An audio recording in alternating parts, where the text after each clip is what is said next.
भारत के दिल में बसा एक छोटा सा गांव, जहां सुबह सूरज की पहली किरण कच्चे घरों की दीवारों से टकराकर पूरे गांव को जगाती है। जहां मिट्टी की खुशबू, खेतों की हरियाली और पक्षियों की चहचहाहट में जिंदगी बसती है। ये गांव है सोनपुर। दिखने में बहुत साधारण, लेकिन इसी गांव की एक छोटी सी झोपड़ी में एक ऐसी कहानी छुपी थी जो दर्द से शुरू होकर ममता पर खत्म होने वाली थी।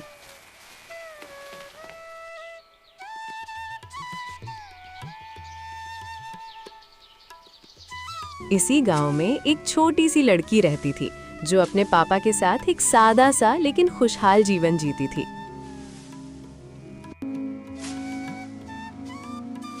जब उसके पापा काम करने खेतों में जाते, वो उनके साथ चल पड़ती।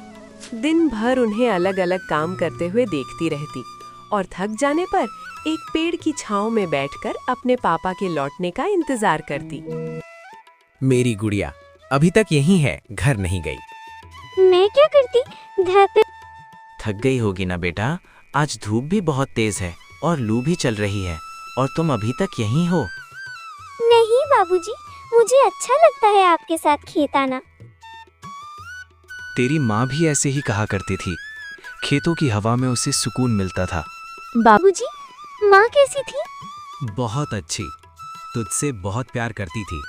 अगर आज जिंदा होती ना तो तुझे कभी उदास नहीं देख पाती। बाबूजी, आप है ना, मुझे वही काफी है। खेत के किनारे कुछ पल रुककर अब दोनों घर की ओर चल पड़े थे। घर थोड़ा दूर था और यही वजह थी कि ये रास्ता उनकी खामोश मुस्कुराहटों और छोटी छोटी बातों से भर गया।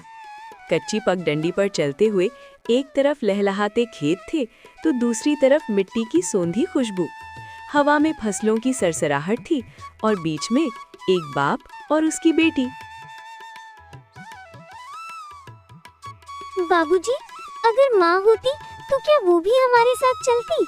हाँ बेटा, तेरे सिर पर हाथ रखकर पूरे रास्ते तुझे देखती रहती। तू तो बिल्कुल अपनी माँ पर गई है। हमेशा मुस्कुराती रहती थी। माँ मुझे देखती होंगी ना ऊपर से? चलते चलते उन्हें एहसास ही नहीं हुआ कि गांव की वो कच्ची पगडंडी अब उनके घर के दरवाजे तक पहुंच चुकी है।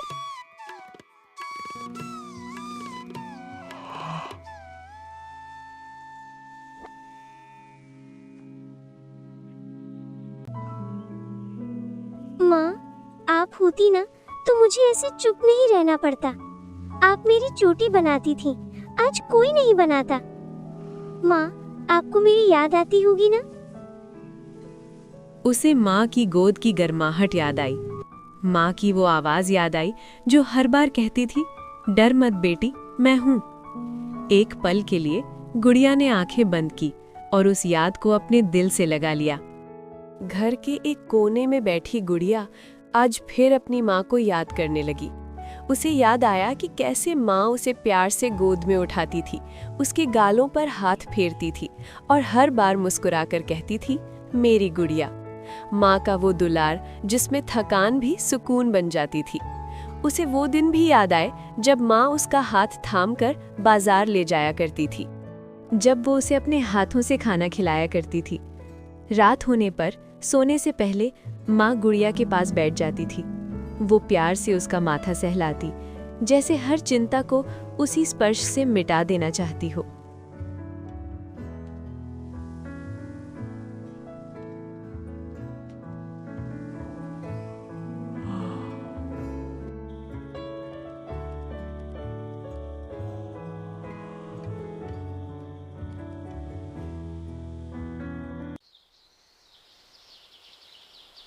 समय अपनी चाल चलता रहा और गुड़िया के पिता ने एक मुश्किल फैसला लिया। उन्होंने दूसरी शादी की। इसलिए नहीं कि वो गुड़िया की माँ को भूल गए थे, बल्कि इसलिए कि उनकी बेटी अकेली न रह जाए। शुरुआत में सब कुछ ठीक लगता था। सौतेली माँ घर का खाना बनाती, समय पर सबको खिलाती और गुड़िया का भी ध्यान रखती। वो गुड़िया से प्यार से बात करती, उसे समझाती और घर की कामों में साथ रहने की कोशिश करती। गुड़िया भी चुपचाप थोड़ा बहुत काम में हाथ बटाने लगी।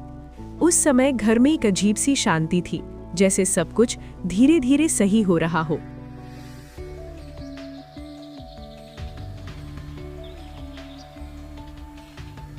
लो और रोटी ले लो, तुम ठीक से खाती नहीं हो। बस इतनी ही काफी है माँ। थोड़ा और खा लो बेटी, ताकत आएगी।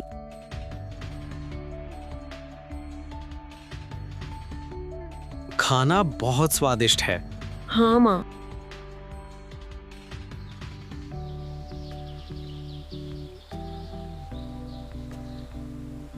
कुछ दिनों बाद घर का माहौल धीरे धीरे बदलने लगा। एक औरत थी जो बार बार सौतेली माँ के कान भरने लगी। वो उसे समझाने के नाम पर भड़काने लगी, छोटी छोटी बातों को बड़ा बनाकर बताने लगी। दिन भर बैठी रहती है, कोई काम नहीं करती क्या? मैं ही सब कुछ करूं? तू यहाँ सिर्फ खाने आई है? घर है ये, कोई खेल का मैदान नहीं। जरा सा काम बोल दो तो मुंह लटका लेती है। तेरी माँ ने तुझे कुछ सिखाया भी था या बस सिर पर चढ़ा कर रखा था? पता नहीं माँ को क्या हो गया है, हर समय मुझे ही डांटती रहती है। मैं तो पूरा काम करने की कोशिश करती हूँ, फिर भी माँ को कुछ अच्छा नहीं लगता। पहले वो मुझसे प्यार से बात करती थी, अब मेरी तरफ देखती भी है तो गुस्सा ही दिखता है।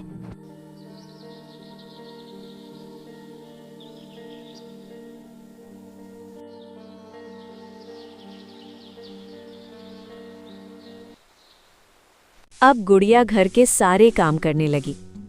सुबह होते ही झाड़ू लगाना, आंगन और घर के बाहर तक साफ करना सब उसकी जिम्मेदारी बन गया। नदी से पानी लाना, भरे गड़े उठाना, उसके नन्हे कंधों पर अब बड़े काम आ गए। वो थकती थी लेकिन शिकायत नहीं करती थी।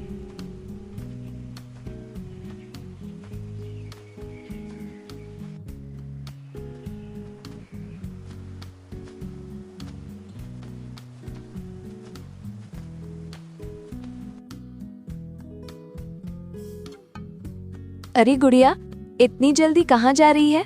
माँ ने पानी लाने भेजा है काकी। इतना भारी घड़ा तू अकेली उठाएगी? हाँ काकी, रोज उठाती हूँ। बहुत छोटी सी उम्र में ही गुड़िया अब बड़े बड़े काम करने लगी थी। जिस उम्र में बच्चे खेलते हैं, उस उम्र में गुड़िया जिंदगी निभाना सीख रही थी। सुबह सुबह चूल्हे के सामने बैठकर खाना बनाना, आंगन में बंधी बकरियों को दाना देना और फिर उन्हें लेकर जंगल की तरफ निकल जाना।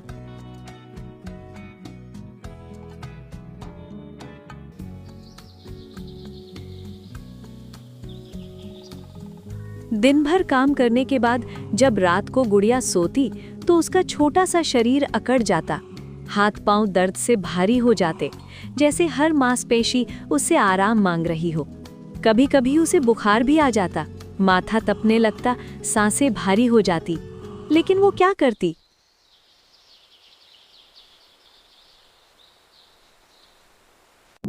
सुबह होते ही जब गांव की हवा अभी ठंडी ही थी, गुड़िया चावल चुनने में लग जाती है। नन्ही उंगलियां एक एक दाना चुनती हुई, जैसे आदत बन गई हो मेहनत की। पीछे चुपचाप बैठे थे उसके पिताजी। वो अपनी बेटी को काम करते देख रहे थे, उसकी थकी हुई आंखें और झुकी हुई गर्दन। मैंने क्या सोचा था और क्या हो गया? सोचा था इसकी माँ आएगी तो मेरी बेटी को सहारा मिलेगा। सोचा था कोई होगा जो इसका ख्याल रखेगा, प्यार से देखभाल करेगा। लेकिन यहाँ तो उल्टा हो गया। मेरी गुड़िया को और ज्यादा काम करना पड़ रहा है। अभी तक झाड़ू दिया नहीं? दे रही हूँ। माँ, हर बात में देर। सुबह से क्या कर रही थी? चावल चुन रही थी माँ।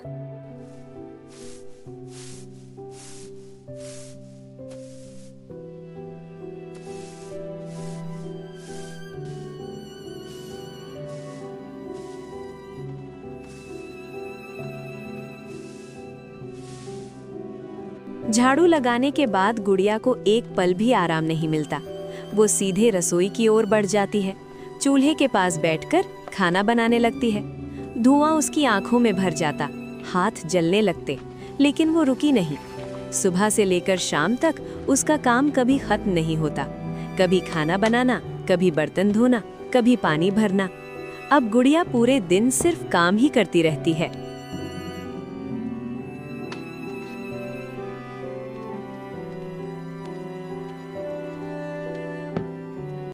जल्दी जाना पड़ेगा, नहीं तो माँ फिर डांटेंगी। घड़ा भी खाली है, अब देर नहीं कर सकती। सुबह से काम ही काम, लेकिन पानी तो लाना ही होगा। अरे गुड़िया, तू भी पानी भरने आई है? हाँ कंचन, घर का सारा पानी खत्म हो गया था। तू तो रोज ही आती है, थकती नहीं क्या? काम करना पड़ता है। तुम बहुत बदल गई हो गुड़िया, अब तो दिखाई भी नहीं देती। ना खेलने आती हो, ना हमसे मिलने।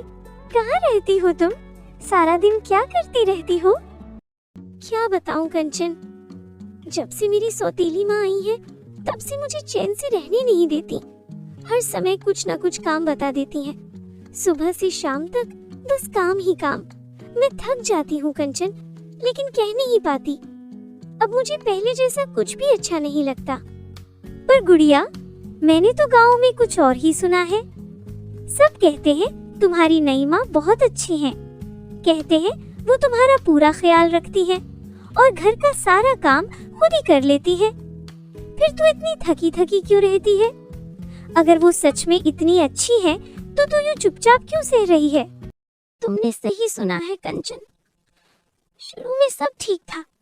वो मुझसे प्यार से बात करती थी, मेरा ध्यान भी रखती थी। लेकिन कुछ महीने पहले पता नहीं कौन सी औरत उनके कान भरने लगी। छोटी छोटी बातों को बड़ा बना बना कर कहने लगी। उसी दिन से माँ बदल गई। अब हर बात पर गुस्सा, हर समय डांट। मैं समझ ही नहीं पाती कि मेरी गलती क्या है। चलो अब चलते हैं, बहुत देर हो गई है। हाँ ठीक है।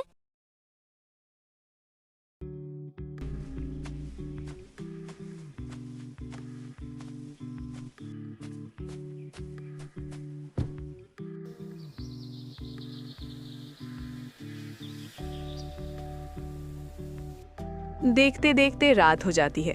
फिर सब लोग साथ बैठकर खाना खाते हैं।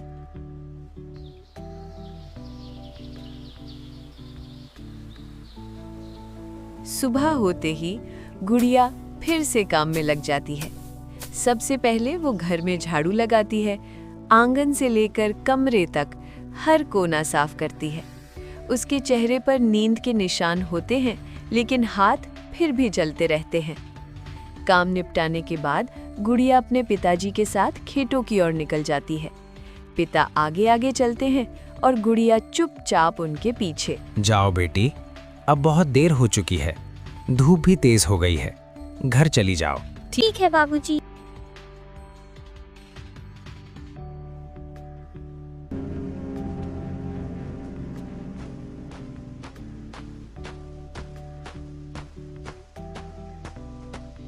जब गुड़िया घर लौट रही थी, गांव की सीमा पर पहुंचते ही उसकी नजर एक बूढ़ी दादी पर पड़ी, जो सड़क किनारे चुपचाप बैठी उसे देख रही थी। क्या हुआ बेटा, इतनी मायूस क्यों हो आज? चेहरे पर वो चमक नहीं रही जो पहले हुआ करती थी। क्या बताऊं दादी, सुबह से शाम तक काम करते करते थक जाती हूँ। माँ मुझसे बहुत काम कराती है, कभी झाड़ू, कभी बर्तन, कभी पानी भरना, कभी खाना बनाना। आराम करने का वक्त ही नहीं मिलता। मुझे पता है बेटा, तेरी माँ किसी और की बातों में आकर तुझसे थोड़ी दूर हो गई है, पर याद रखना, हर अंधेरा हमेशा नहीं रहता। एक दिन सब ठीक हो जाएगा। तेरी मेहनत और सच्चाई जरूर रंग ला।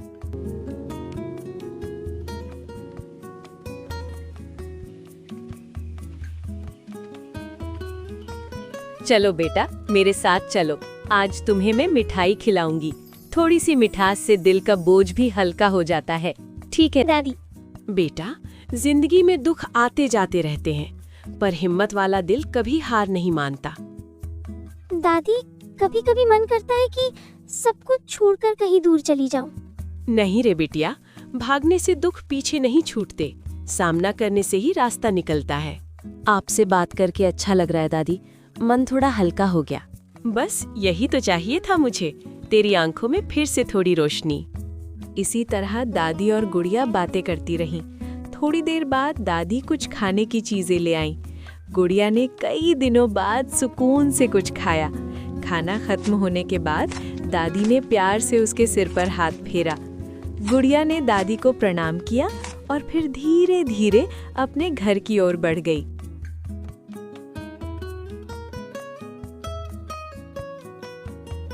क्यों रे लड़की, कहाँ गई थी तू? सुबह से दिखाई नहीं दी, दिन भर इधर उधर घूमती रहती है। घर का काम कौन करेगा? हाँ, मुंह खोलकर जवाब दे, यहाँ कोई खेलने आने नहीं बैठा है। माफ कर दो माँ, मैं पिताजी के साथ खेतों की ओर चली गई थी, इसीलिए समय का ध्यान नहीं रहा। अब अभी सब काम कर देती हूँ माँ। दोनों माँ बेटी चुपचाप घर की ओर बढ़ने लगी। रास्ते भर गुड़िया की नजरें झुकी रहीं और माँ के कदमों में सख्ती थी। घर पहुँचते ही माँ ने बिना रुके आदेश दे दिया, जा खाना बना ले। गुड़िया ने कोई जवाब नहीं दिया। वो सीधे रसोई की ओर बढ़ गई, जैसे अब शब्द नहीं, सिर्फ काम ही उसकी पहचान बन चुका था।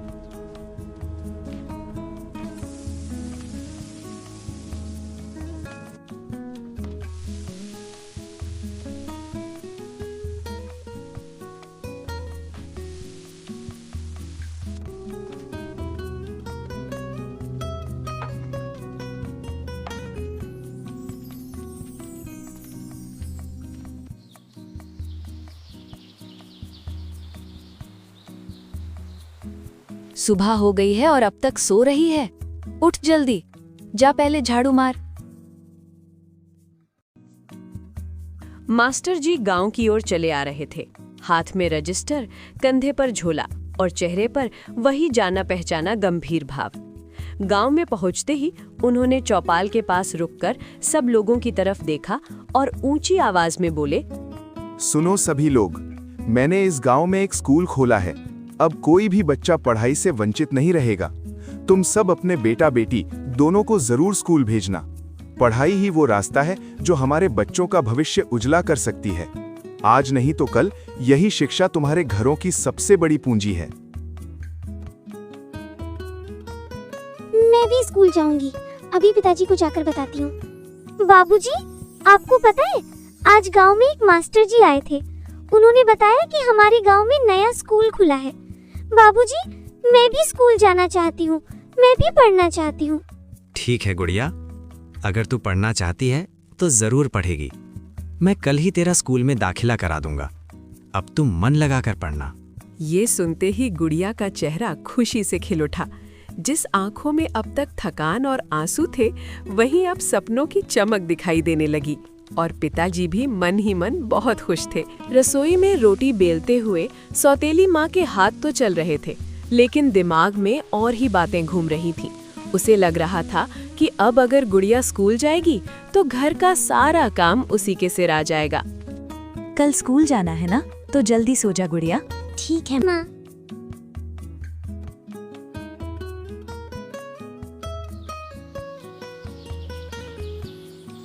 सुबह होते ही गुड़िया जल्दी उठ गई।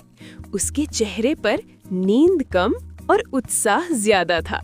वो चुपचाप तैयार हुई, दिल ही दिल में मुस्कुरा रही थी कि आज वो स्कूल जाने वाली है। थोड़ी देर बाद गुड़िया ने अपना छोटा सा बस्ता उठाया और नई उम्मीदों के साथ स्कूल की ओर चल पड़ी।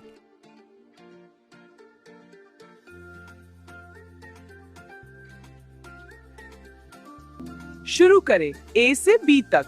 बहुत अच्छे, अब सब मिलकर ABC। शाबाश। सब ध्यान से देखो, मैं पढ़ाती हूँ।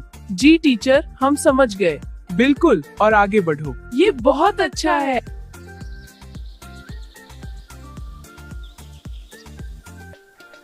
रात गहराते ही गुड़िया की हालत और बिगड़ने लगी। बुखार से उसका शरीर तप रहा था और होंठ कांपने लगे। माँ, माँ, वो बार बार पुकारती रही, पर उसकी आवाज अंधेरी रात में धीरे धीरे कमजोर होती जा रही थी। क्या हुआ बेटा, कैसा लग रहा है तुम्हें? माँ, मुझे अच्छा नहीं। उस पल सौतेली माँ का दिल पिघल गया। उसे याद आने लगा कि उसने गुड़िया के साथ कैसा व्यवहार किया था। उस मासूम चेहरे को बुखार में तपता देख उसे गहरा पछतावा हुआ। आंखों में आंसू आ गए और दिल में एक ही सवाल गूंजता रहा, मैं इतनी कठोर कैसे हो गई। उस रात सौतेली माँ ने गुड़िया का हाथ थामे रखा, कभी उसके माथे पर ठंडा पानी रखा तो कभी धीरे धीरे दुआएं करती रही। पूरी रात वो गुड़िया के पास बैठी रही, पहली बार एक सच्ची माँ की तरह उसका ख्याल रखती रही।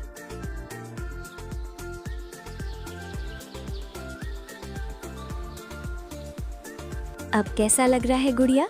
अब ठीक लग रहा है माँ। आपने रात भर मेरा ख्याल रखा माँ। चलो गुड़िया, आज मैं खुद तुम्हें स्कूल छोड़ने माँ ने प्यार से गुड़िया को खाना खिलाया। हर निवाला आज डांट नहीं, ममता के साथ दिया गया था। फिर दोनों स्कूल की ओर चल पड़ी। रास्ते भर माँ प्यार से उससे बातें करती रही, कभी पढ़ाई की तो कभी उसके सपनों की। गुड़िया भी आज अलग ही लग रही थी। उसके चेहरे पर डर नहीं बल्कि खुशी थी। What is 12 minus 4? 8. Very good. Please show us on the board. Okay. What's 12 minus 4? It's 8. Excellent. That's correct. माँ, मैं आ गई। आ गई मेरी गुड़िया। आज स्कूल में दिन कैसा रहा? अच्छा था माँ। आज मैडम ने कहानी सुनाई और मेरी दोस्त ने मुझे अपना टिफिन भी दिया। अब सब कुछ ठीक हो गया। घर में फिर से हंसी लौट आई। माँ की आंखों में सुकून था और बेटी के चेहरे पर चमक। छोटी छोटी बातों में खुशियाँ मिलने लगी। सब एक दूसरे के साथ हंसते, बात करते और सब खुशी खुशी रहने लगे। अगर आपको ये कहानी पसंद आई हो तो लाइक, थम्स अप करें, शेयर करें और चैनल को सब्सक्राइब जरूर करें।